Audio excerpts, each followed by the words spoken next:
Kako je moguće da se u srcu turske metropole nalazi šuma koja nosi ime srpske prestonice?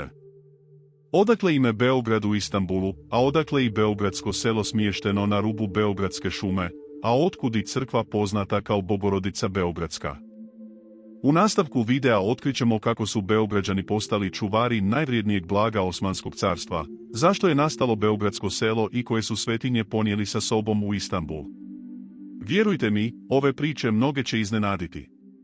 Molim vas za jedan like, a ako volite sadržaj koji izrađujem zapratite kanal Tajne carstva, sve je besplatno a meni svaki vaš like i pretplata znače mnogo. Na prvi pogled to zvuči nevjerojatno. Tisućama kilometara od Beograda, usred Turske, nalazi se Beogradska šuma. Danas je to jedno od najljepših izletišta u Istanbulu, mjesto gdje ljudi dolaze šetati, trčati i uživati u prirodi. No iza njezina imena krije se priča stara gotovo 5 stoljeća. Nakon što je 1521. godine osvojio Beograd, Sultan Sulejman Veličanstveni odlučio je dio beogradskog stanovništva preseliti u okolicu Istanbula.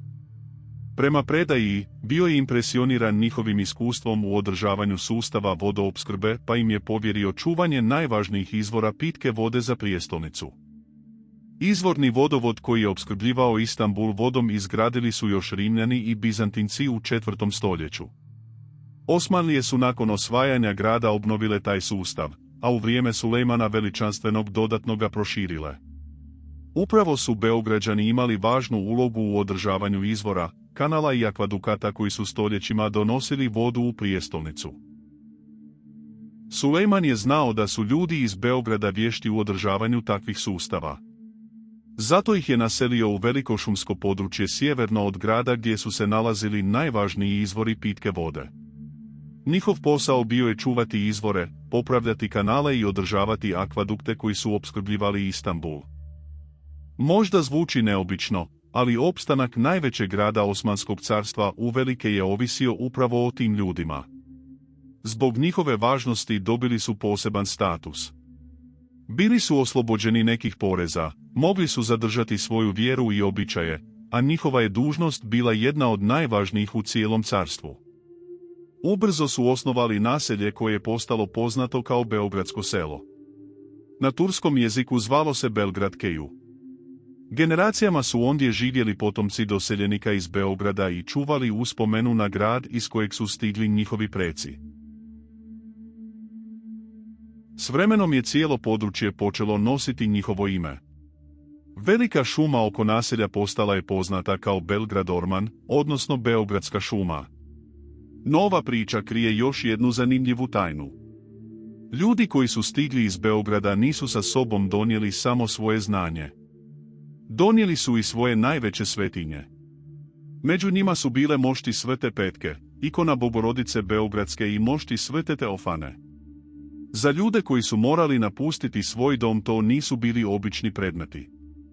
Bile su to uspomene na grad, vjeru i život koji su ostavili iza sebe. U novom domu podigli su crkvu poznatu kao Bogorodica Beogradska gdje su te dragocjene relikvije bile čuvane godinama. Dok su Beograđani čuvali izvore, osmanske vlasti čuvale su šumu. Lov je bio strogo zabranjen. Sjeća drveća bila je zabranjena. Nitko nije smio ugroziti izvore od kojih je ovisio cijeli grad. Prema zapisima iz tog vremena kazne su bile vrlo stroge. Oni koji bi namjerno uništavali šumu ili ugrožavali vodovodni sustav mogli su biti kažnjeni čak i smrću. Voda je bila previše važna da bi se riskirala njezina sigurnost. Tijekom stoljeća Beogradska šuma postala je mjesto kroz koje su prolazili sultani, državnici, vojnici i obični ljudi. U njezinoj blizini nalazili su se brojni akvadukti, rezervoari i brane koji su opskrbljivali prijestolnicu. Predaje govore da su se u nekim dijelovima šume kažnjavali i pobunjeni janjičari te drugi neprijatelji vlasti. Guste šume i udaljenost od grada činile su ovo područje idealnim za tajne operacije i kažnjavanja daleko od očiju javnosti. Prema zapisima iz tog vremena kazne su bile vrlo stroge. Oni koji bi namjerno uništavali šumu ili ugrožavali vodovodni sustav mogli su biti kažnjeni čak i smrću. Voda je bila previše važna da bi se riskirala njezina sigurnost. Krajem 19. stoljeća vlasti su odlučile raseliti stanovnike beogradskog sela. Jedan od glavnih razloga bila je zaštita izvora pitke vode koji su opskrbljivali Istanbul. U to vrijeme područje su pogađale i epidemije zaraznih bolesti, pa se strahovalo da bi naselja u blizini rezervoara mogla ugroziti sigurnost vodoopskrbe. Stanovnici su se postupno odselili, ali ime Beogradska šuma ostalo je sačuvano do danas. A što se dogodilo s crkvom Bogorodice Beogradske? U njoj su se nalazile vrijedne ikone i relikvije povezane s Beogradom. Međutim, tijekom nemira u Istanbulu crkva je teško stradala u požaru, a mnoge dragocjenosti zauvijek su izgubljene. Kasnije je obnovljena i postoji i danas kao nijemi svjedok jedne gotovo zaboravljene priče. Mošti Svete Petke, koje su nakon osvajanja Beograda prenesene u Carigrad, ondje su ostale više od jednog stoljeća. Godine 1641. prenesene su u rumunski grad Jaši, gdje se i danas nalaze u katedrali posvećenoj Svetici. Tisuće hodočasnika svake godine dolaze pokloniti se moštima koje su nekoć bile čuvane u Beogradu, a potom i u Carigradu. Beogradsko selo je nestalo. Ljudi su se raselili. Stara zajednica polako je iščeznula iz povijesti. Ali jedno je ostalo. Ostalo je ime. I danas, gotovo 5 stoljeća nakon što je Sulejman osvojio Beograd, u srcu Istanbula još uvijek postoji Beogradska šuma.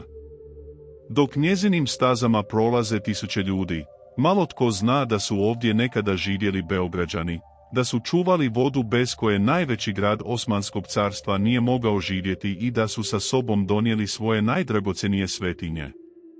Možda su njihova sela nestala, možda su se njihove kuće odavno pretvorile u prah, ali njihovo ime i dalje živi među stoljetnim stablima Beogradske šume.